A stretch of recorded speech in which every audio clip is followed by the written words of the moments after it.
Sobat Troops yang dikasih Tuhan, Shalom. Troops itu kan laskar, dan tular adalah kepanjangan dari Tuhan dalam keseharian. Tema kita beberapa hari ini, beberapa waktu ke depan ini adalah tentang pencarian. Kalau yang lalu tentang pencarian identitas, dan kita sudah mengerti ya, identitas kita, jati diri kita sebagai seorang beriman Katolik adalah untuk saling mengasihi, menjadi garam dan terang. Kini, apa sih yang menjadi pencarian kita dalam kehidupan ini? Sahabat Troops yang dikasih Tuhan, saya dulu ya ketika mau jadi seorang imam, saya bertanya, tujuan hidup ini untuk apa? Apa yang menjadi goals dari tujuan hidup ini? Ternyata saya menemukan jawabannya begini. Tahun 98 waktu itu saya ikut anggota geng motor. Wah elah, Pachinko Pasukan Cina Kota. Nama grup motor saya tuh keren, Dangerous Eagle Street. Kekanak-kanakan sekali ya. Dulu tuh merasa keren dengan di Kemayoran kemut-kemutan naik motor. Sampai tahun 98 saya mengalami kecelakaan hebat hingga ingin hampir merenggut nyawa saya. Maka di rumah sakit, ketika saya udah mulai sadar dari koma, di rumah sakit saya bertanya, apa sih yang menjadi tujuan hidup ini? Ternyata saya temukan tujuan hidup ini adalah untuk mencari maknanya, untuk memaknainya. Kalau kita nggak pernah memaknai hidup ini, untuk apa? Rasanya hidup ini kering, rasanya hidup ini hampa. Maka banyak orang, saya kira secara khusus ya anak-anak muda, banyak yang karena tidak menemukan tujuan hidup, banyak yang ngerasa, buat apa sih hidup? Lebih baik berakhir saja, mengakhiri hidup saja dengan minum obat nyamuk. Saya kira karena orang tidak menemukan makna dalam hidup dan merasa kering di tengah kehidupan, maka yang dijalani adalah kesia-siaan saja. Saya ingin mengajak kita, mari di episode ini kita temukan apa sih yang menjadi makna hidup kita. Apa yang menjadi makna dari kerja yang kita buat, dari kerja yang kita lakukan? Sobat Troops yang dikasih Tuhan, buat saya kerja ini bukan hanya untuk mencari nafkah.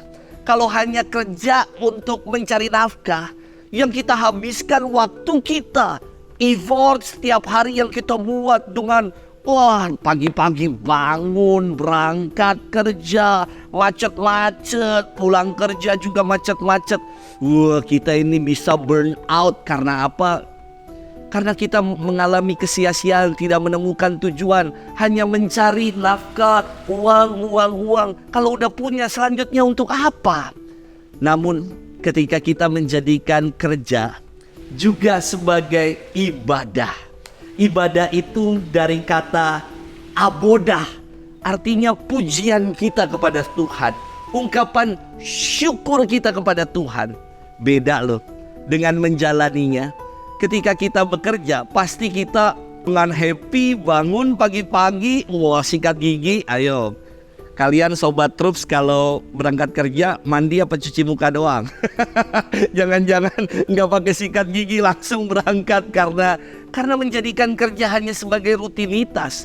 Tetapi kalau kita menjadikan kerja sebagai ibadah kita kepada Tuhan, mau kita mengalami kerja yang ruwet, kadang-kadang kita diomelin sama atasan, sama bos, tetapi kerja sebagai ibadah, pandangan kita, konsep kita atau pikiran kita yang kita arahkan adalah Tuhan kita, bos kita adalah yang di atas sana. Inilah ungkapan syukur dan pujianku melalui apa yang bisa aku buat, melalui kerja, karsa dan karyaku yang aku buat. Seluruhnya ingin aku persembahkan bagi Tuhan. Maka saya kira berbeda sekali loh ketika kita menemukan makna dari kerja yang kita buat. Kita nggak lagi menjadi orang-orang yang hanya sekedar materialistik. Kita nggak hanya menjadi orang yang alkoholik, gila kerja atau keranjingan kerja, tetapi kita menjadi pribadi yang mengungkapkan kerja kita sebagai syukur. Maka ada pernyataan dalam bahasa Latin kan bagus sekali ya, yang mengatakan ora et labora, bekerja dan berdoa senantiasa. Saya kira ora et labora ini macam dua sayap yang harus bersama-sama berjalan, berdampingan, supaya namanya juga dua sayap, supaya bisa terbang tinggi. Kalau hanya kerja tanpa disertai doa, nggak ada sayap doa, maka yang terjadi adalah ngemplek, terbangnya nggak bisa tinggi. Demikian juga kalau kita hanya doa saja tanpa disertai dengan bekerja, maka tidak seimbang hidup kita. Mari, saya ingin mengajak kita untuk menemukan makna dari kerja yang kita buat. Semoga yang kita buat dalam karya dan kerja kita bukan sesuatu yang sia-sia. Kalau kita hanya berpikiran cari duit aja, semuanya akan sia-sia. Karena apa? Kadang-kadang nunggunya lama, harus 1 bulan gajian, ngabisinnya cepet. Bahkan sekejap. Tetapi kalau menjadikan kerja sebagai pujian dan syukur kita, menjalaninya pun kita akan dengan happy, dengan tulus. Saya pernah ditanya ya sama anak OMK, orang muda Katolik. Dia tanya begini kepada saya, Romo, kok Romo enak ya? Enaknya kenapa kak? Karena Romo office hour-nya hanya weekend aja, hanya Sabtu dan Minggu. Sementara ketika weekdays Romo malah holiday. Saya mengatakan, kak, yang namanya pelayanan itu nggak ada libur. Pelayanan itu every day and every time. Saya katakan, yang namanya melayani itu dilakukan setiap saat dan setiap waktu. Pernah ya saudara-saudari, sobat trup sekalian, saya lagi nonton final Piala Dunia. Saya ingat sekali tuh, saya lagi nonton final Piala Dunia. Malam-malam sekitar jam 12-an, setengah 1, saya mendapat WhatsApp dan ditelepon, Romo tolong kasih perminyakan, ini kondisinya udah gawat. Saya tanya, di mana? Di rumah sakit Premier Bintaro. Kebetulan saya waktu itu tugas dekat sekali. Saya waktu itu tugas di paroki Bintaro Jaya, dekat dengan rumah sakit Premier Bintaro.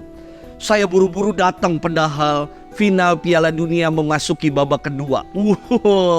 Saya datang buru-buru bergegas, ingin ngasih perminyakan. Pelayanan every day every time, ya kan? Setengah 1 subuh loh, malam dini hari. Saya datang, saya bel ruang ICU. Lalu saya bilang, saya diminta suster oleh keluarga untuk memberikan perminyakan atas nama pasien ini. Lalu susternya mengatakan kepada saya, Romo, minta maaf Romo, ini pasien ini mengidap COVID, tidak bisa dikunjungi. Romo doakan saja dari depan ya. Akhirnya saudara-saudari, sobat trup sekalian, yang dibuat apa? Saya video call dari luar pintu ICU. Dalam hati saya, tahu gini mah buat dari pastorat, bisa sembari nonton. Tapi inilah pelayanan. Itu semua dilakukan dengan sukacita, karena saya menemukan makna hidup, makna kesejatian dari hidup ini dengan melayani Tuhan. Maka pertanyaan di awal tadi ya, apa sih yang menjadi tujuan hidup ini? Tujuan hidup ini semoga kita temukan dengan memaknainya, dengan memberikan meaning atas hidup ini. Dan saya kira saya menemukan makna hidup ini dengan mau memberikan diri melayani Tuhan. Semoga kita pun menemukan apa yang menjadi meanings dari hidup kita. Jadi hidup kita nggak pernah sia-sia. Kita menjalaninya dengan happy, dengan enjoy. Selamat untuk sobat trup semua, Tuhan memberkati kita. Amin.